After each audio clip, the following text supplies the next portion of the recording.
Welcome back to Hoop Slams. We're the show that's old and broken down like the New York Knicks. My name is Marc Griffin, a.k.a. Montreal Marc. I'm joined by my partner in crime, Justin Rowan, Cavs Canada, and guest Darren Andrade, who's a writer, freelance writer in Toronto. You can follow him on Twitter at Hoop Dogs. That's with a Z at the end, or Z, as we say here in Canada.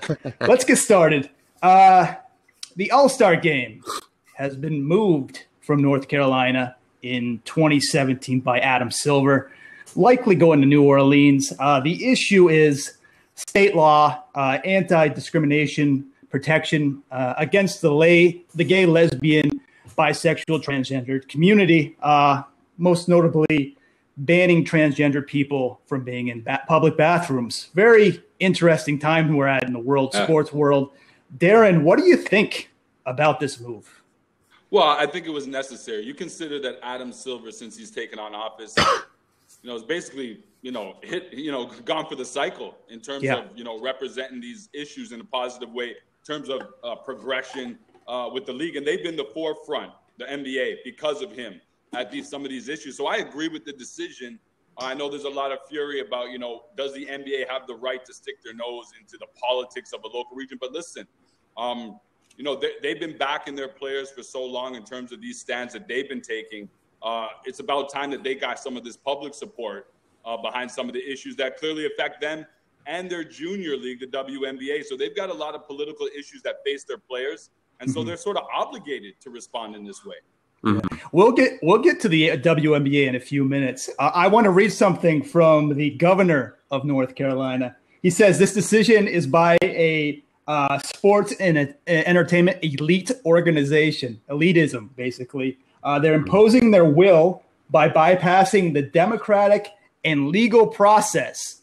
Justin, imposing their will?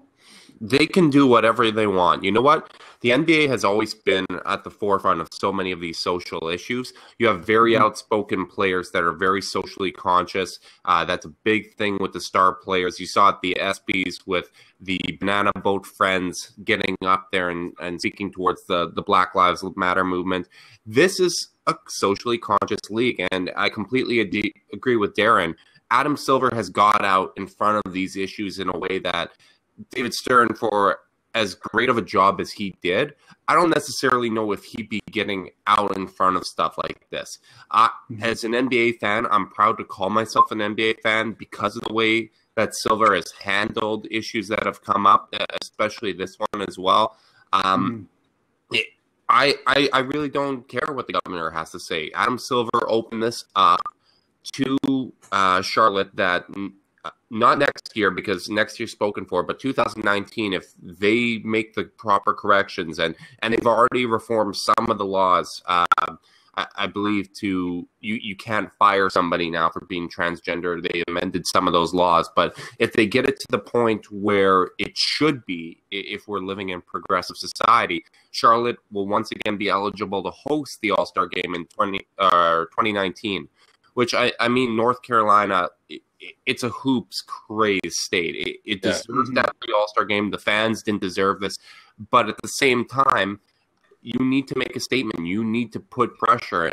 And I think as much as sports is escapism, it also has an obligation to be socially conscious and really get in front of these issues, because so much attention is brought to these issues because of sports.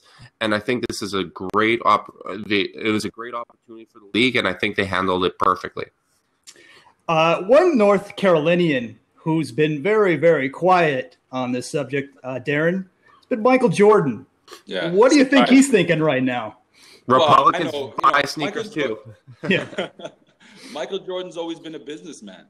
He's one of those athletes that's always been criticized. And it's ironic that we're speaking about him in this time with all this sort of political mayhem going on. But he's always been the athlete that's been accused of sitting on the fence, the Wayne Gretzky of basketball, if you will, the guy that puts business ahead of anything. And I don't think that this situation would be any different. And that's not to say he's not sympathetic to the issue at hand, that he's in agreement with the laws or anything. But he's a businessman first. So when he looks at the opportunity, consider some of his failings in Charlotte in terms of the roster competitiveness. He's sort of just gotten over that hump entering the playoffs last year with his team. To have the All-Star game there, I mean, we saw what it did in Canada for the Toronto Raptors and the city like that, and they had just sort of gotten over their hump. So the timing of it seemed to be perfect for Michael Jordan's business, both shoe and basketball. And so to take that away, he's got to be stinging.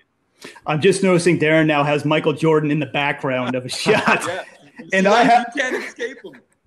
And I got Pistol Pete, by the way. I don't think that stinging little pun went over my head. That was perfect. Justin, I'm hearing North Carolina. Do you think Seattle should be in this conversation too to host the game? They got to get a team first, man. Come on. That has to be on the – no, you need a team first. Hey, didn't they have it in Las Vegas once? Yes, they have. Hey. Yeah, you're right. You're right. I still think they need to get a team first before we start discussing that, because there's so many great options for cities that haven't hosted in a while. As Darren mentioned, you saw what it did to Toronto. Hosting the All-Star Game really is a boost for the organization. It's a boost for the community. They get to show off just how basketball crazy they are, that they can host a party. So as much as Seattle deserves both a team and the All-Star Game, because that is a great area of the country that deserves that, I think there's a lot of places that I would have higher up on my list. Are we gonna see New Orleans for the third time in the last 7 years? Yeah, haven't they already proved that they can party? We know they can party. I also heard that New York was on the list as well, and they had it 2-3 years ago. And I understand the short notice of going to the tried and true guys that they know can host these big, large events. But I agree with more the Seattle flex, the Vancouver flex, the Kansas City flex, wherever doesn't have an NBA team. Hey, let's see how they rock in those times. Seattle's building the arena right now, right? They don't really have a venue at the moment. Yeah, we have the Bell Center here in Montreal. If you ever need a location. Okay, let's move on.